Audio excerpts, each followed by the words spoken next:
How to fix if you are having a trouble installing apps on your iPhone. Hello everyone, welcome back to our channel. If you are having a trouble installing apps on your iPhone like WhatsApp or any other app, you're in the right place. Today, I'll show you some common ways to fix those pesky installation problem. So, let's get started. First, head over to your iPhone settings. Once in the settings app, scroll down and then tap on general. Once in general, you need to tap on iPhone storage. Here, you will see list of all of your apps. Find the apps that's causing issues. For example, let me select this one. Once you have done that, you can see the two options. The options are either to offload the app or to delete the app.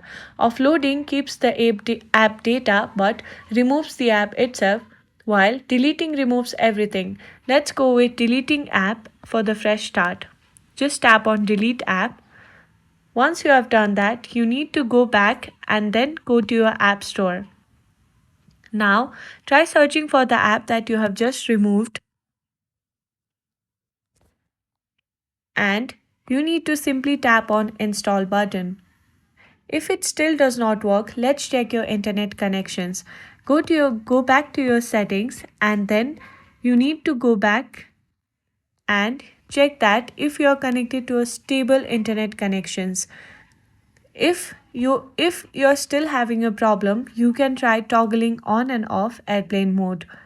After that, you need to go back to your app store and attempt to install the app again. If you found this video helpful, please give it a thumbs up and subscribe to our channel for more tech tips. Thanks for watching and good luck with your app installation. I'll see you in the next video.